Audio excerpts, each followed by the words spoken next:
सुप्रभात प्यारे बच्चों। आज आप सभी लोग हिंदी बाल महाभारत में जरासंध जो यह अध्याय है, इस अध्याय के विषय में आप सभी लोग अध्ययन करेंगे।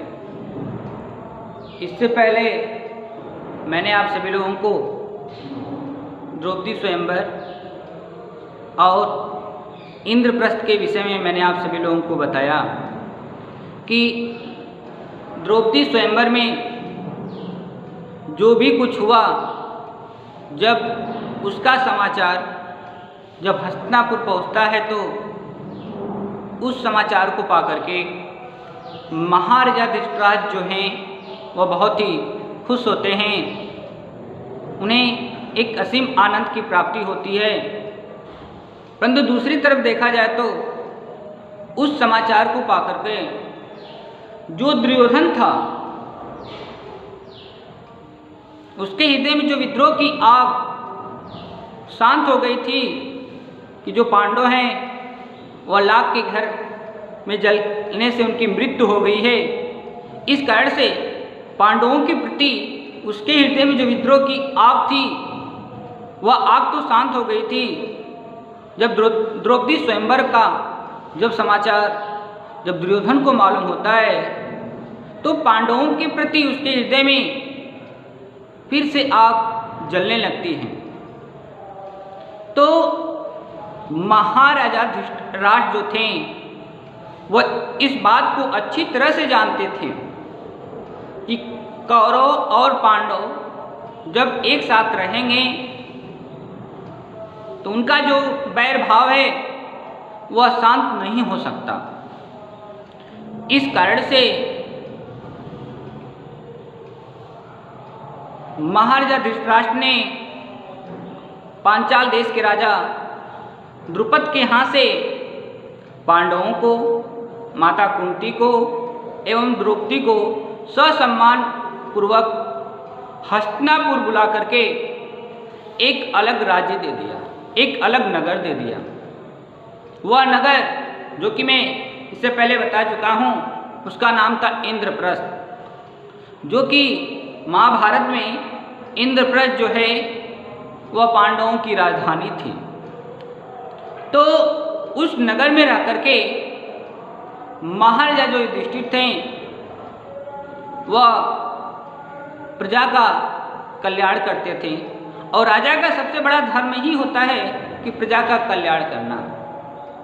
तो एक दिन महाराजा युधिष्ठिर के मन में यह विचार आया कि राजस्व यज्ञ करा करके सम्राट पद प्राप्त किया जाए। यह महाराजा के मन में यह विचार आया।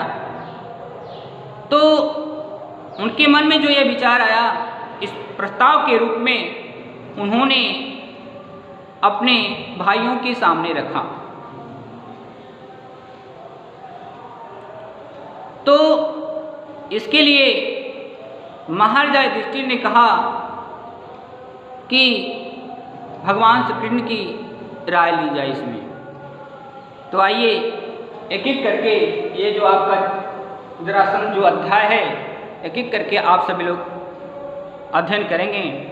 तो पहला यह प्रश्न बनता है कि नहीं कि जरासंध कौन था। जरासंध मगध देश का शक्तिशाली राजा था। वह अन्य राजाओं को हराकर अपने पहाड़ी किले में बंदी बना लेता था। जरासंध बहुत ही क्रूर राजा था। वह बंदी राजाओं का वध कर चक्रवर्ती राजा बनना चाहता था। तो महाभारत में भीम ने 13 दिन तक जरासंध से कुश्ती लड़ने के बाद जरासंध को पराजित कर उसका वध किया। तो यह देखा जाए तो दूसरा जो बिंदु है वह राजस्व यज्ञ है। राजस्व यज्ञ, क्योंकि राजस्व यज्ञ है क्या, जैसा कि इस विषय में आप लोग सामान्य जानकारी रखते हैं कि आप लोग बाल रामायण में देखा होगा कि जब भगवान राम के द्वारा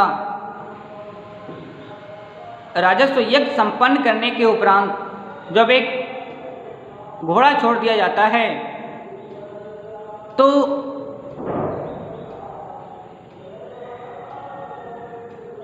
उस घोड़ा के पीछे पीछे जो राजस्व यज्ञ कराता है उसके कुछ सैनिक रहते हैं, और वो जो घोड़ा है वह राज्यों में घूमता हुआ आगे चला जाता है। तो उस अश्व को जब लव और कुश ने देखा तो वह जो घोड़ा था उसके मस्तक पर जो शब्द लिखा हुआ था उस शब्द को पढ़ने के बाद एक क्षत्रिय होने के उपरांत उनका जो स्वाभिमान है वह जाग उठता है। तो इस तरह से राजस्व यज्ञ के विषय में आप लोग सामान्य जानकारी रखते हैं। तो जब किसी भी राजा को सम्राट पद बनना होता था तो वह राजस्व यज्ञ संपन्न कराकर एक अश्व उसके द्वारा छोड़ दिया जाता था। वह घोड़ा अलग अलग राज्यों और प्रदेशों में घूमता रहता था, फिरता रहता था। उस अश्व के पीछे पीछे गुप्त रूप से राजस्व यज्ञ कराने वाले राजा के कुछ सैनिक भी हुआ करते थे। जब वह अश्व किसी राज्य से होकर जाता और उस राज्य के राजा उस अश्व को पकड़ लेता था तो उसे उस अश्व के राजा से युद्ध करना होता था और अपनी वीरता को प्रदर्शित करनी होती थी। यदि कोई राजा उस अश्व को नहीं पकड़ता था तो इसका अर्थ यह होता था कि वह राजा उस राजस्व यज्ञ अश्व के राजा को नमन करता है और उस राज्य की जो छत्र छाया में वह रहना स्वीकार करता है। जैसा कि महाभारत में महाराजा युधिष्ठिर के द्वारा यह यज्ञ संपन्न हुआ था। तो जब भगवान श्री कृष्ण को यह समाचार उन्हें प्राप्त होता है कि महाराजा युधिष्ठिर राजस्व यज्ञ कराना चाहते हैं तो इस समाचार को पाकर के वह तुरंत इंद्रप्रस्थ पहुँचे। इंद्रप्रस्थ जो था, जो पांडवों की राजधानी थी महाभारत में, तो युधिष्ठिर ने श्री कृष्ण से कहा, मित्रों का कहना है कि मैं राजस्व यज्ञ कर सम्राट पद प्राप्त करूं, परंतु राजस्व यज्ञ तो वही कर सकता है जो सारे संसार के नरेशों का पूज्य हो और उनके द्वारा सम्मानित हो। आप ही हैं इस विषय में मुझे सही सलाह दे सकते हैं। युधिष्ठिर की बात भगवान श्री कृष्ण ने शांति के साथ सुनकर उन्होंने कहा, मगध देश का राजा जो जरासंध है वह बहुत ही शक्तिशाली एवं क्रूर राजा है।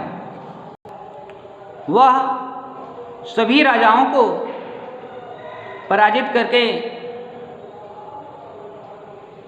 अपने किले में वह बंद रखा है जिससे कि उन सभी राजाओं का वह वध कर सके। तो जरायुध संत था वह इतना शक्तिशाली राजा था कि उसके नाम से डरते थे।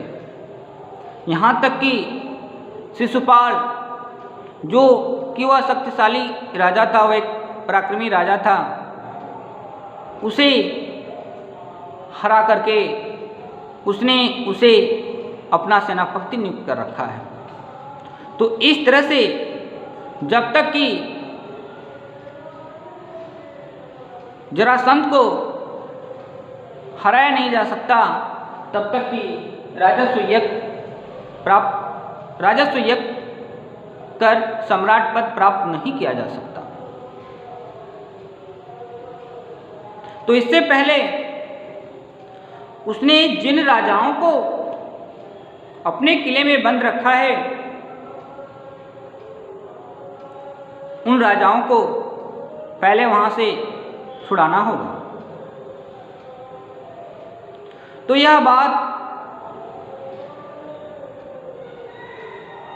महाराजा युधिष्ठिर को बहुत ही अच्छी लगी और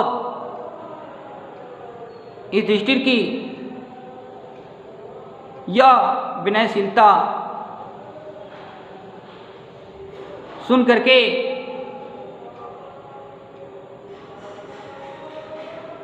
श्री कृष्ण की नीति कुशलता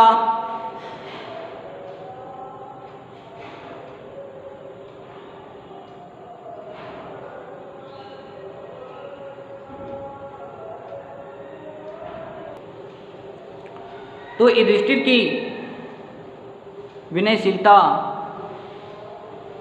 जो भगवान श्री कृष्ण के प्रति थी वह भगवान श्री कृष्ण की को बहुत ही अच्छी लगी। तो यह सुनकर के श्री कृष्ण ने कहा, यदि भीम और अर्जुन सहमत हो तो हम तीनों एक साथ जाकर उस अन्यायी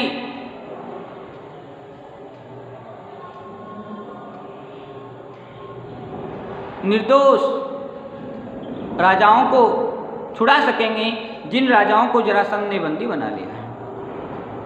परंतु युधिष्ठिर को यह बात न जची। उन्होंने कहा, मैं तो कहूँगा कि जिस कार्य में प्राण पर बन आने की संभावना हो उस पर विचार तक को छोड़ देना ही अच्छा होगा। परंतु यह बात युधिष्ठिर के अन्य भाइयों को अच्छी नहीं लगी। यह सुनकर वीर अर्जुन बोल उठा, यदि हम यशस्वी भरतवंश की संतान होकर भी कोई साहस का काम न करें तो धिक्कार है। हमें और हमारे जीवन को जिस काम को करने की हमें सामर्थ्य है, भाई युधिष्ठिर क्यों समझते हैं कि उसे हम न कर सकेंगे। श्री कृष्ण अर्जुन की इन बातों से मुग्ध हो गए, बोले, धन्य हो अर्जुन, कुंती के लाल अर्जुन से यही मुझे आशा थी। तो इसके उपरांत जरासंध से भीम की 13 दिन कुश्ती चलती है। उस कुश्ती में भीम ने जरासंध को पराजित करके इस तरह से जरासंध का वध कर दिया। उन्होंने वध कर दिया। तो इस तरह से यह जो अध्याय जरासंध का आपका यह समाप्त हुआ। आप सभी लोग इसका स्वाध्ययन भी करेंगे और इसमें जो छोटी छोटी बातें हैं उसे आप जरूर याद करेंगे। इन्हीं शब्दों के साथ आज का दिन आप सभी लोगों का मंगलमय हो।